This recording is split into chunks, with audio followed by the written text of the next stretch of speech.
అందరికీ నమస్కారం. నేను మీ స్రవంతి. ఈరోజు స్పెషల్ రెసిపీ క్షీరాన్నం. శ్రావణ మాసంలో ఇంట్లో ఎక్కువగా పూజలు, వ్రతాలు జరుగుతూ ఉంటాయి కదా. అలాంటి వారి కోసం అప్పటికప్పుడు ప్రత్యేకంగా అమ్మవారికి ఇష్టమైన ప్రసాదాన్ని ప్రిపేర్ చేయాలనుకున్నప్పుడు ఇలా ఒక్కసారి క్షీరాన్నాన్ని ట్రై చేసి చూడండి. చాలా టేస్టీగా ఉంటుంది. అంతేకాకుండా ఈజీ ప్రాసెస్లో ఈ ప్రసాదాన్ని ప్రిపేర్ చేసుకోవచ్చు. క్షీరము అంటే పాలు. అమ్మవారికి పాలతో చేసిన నైవేద్యాలనేవి ఎక్కువ ప్రీతికరమైనవి. కాబట్టి ఈ శ్రావణ మాసంలో వరలక్ష్మి వ్రతం సందర్భంగా ఈ క్షీరాన్నాన్ని ఒక్కసారి ట్రై చేసి చూడండి.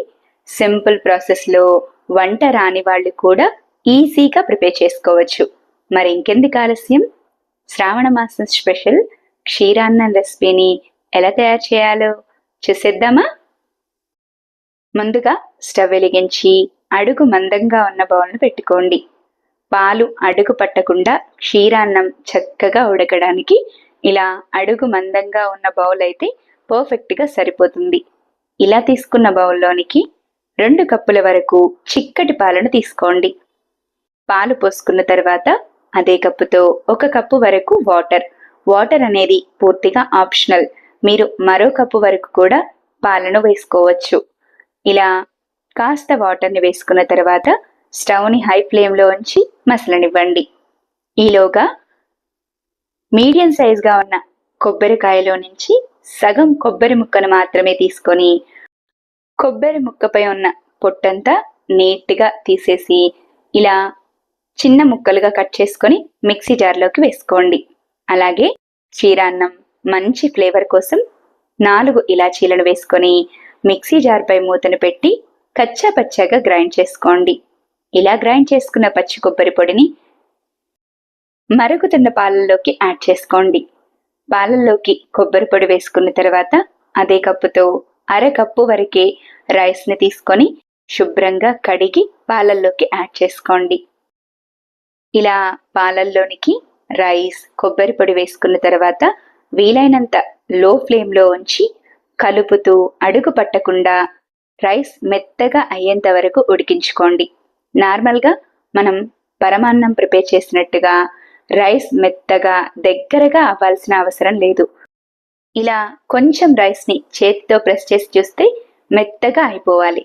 ఇలా అయితే ఈ క్షీరాన్నానికి రైస్ పర్ఫెక్ట్గా ఉడికినట్టు. ఇలా రెడీ అయిన క్షీరాన్నంలోనికి స్వీట్కి తగినట్టుగా చక్కెరను యాడ్ చేసుకోండి. నేను 1/2 కప్పు వరకు చక్కెరను వేసుకుంటున్నాను.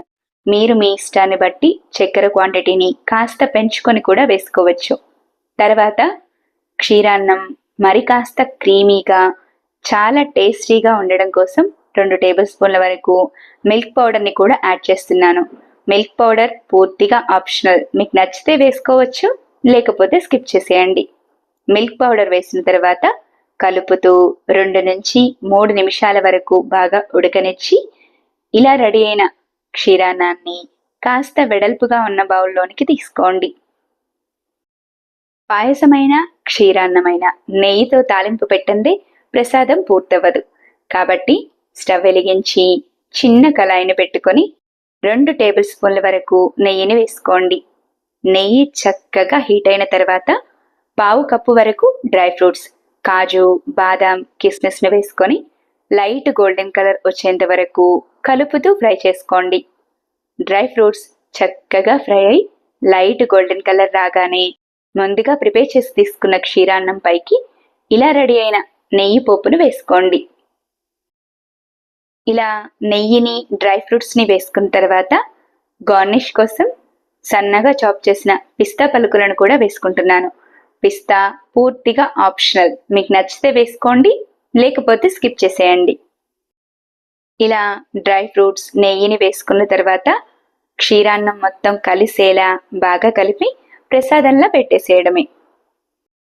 ఎక్కువ హడావుడి లేకుండా అమ్మవారికి ఎంతో ఇష్టమైన క్షీరాన్నం రెసిపీని సింపుల్గా, ఈజీగా ఎలా ప్రిపేర్ చేయాలో చూసారు కదా. నా వీడియో కనుక మీకు నచ్చినట్టయితే లైక్ చేయండి. ఇలాంటి మరెన్నో ఇంట్రెస్టింగ్, టేస్టీ, హెల్దీ రెసిపీస్ కోసం నా ఛానల్ని సబ్స్క్రైబ్ చేయండి. ఈ సింపుల్ ప్రసాదం రెసిపీని మీరు కూడా తప్పకుండా ట్రై చేసి ఎలా వచ్చిందో కామెంట్ చేయండి. Thanks for watching.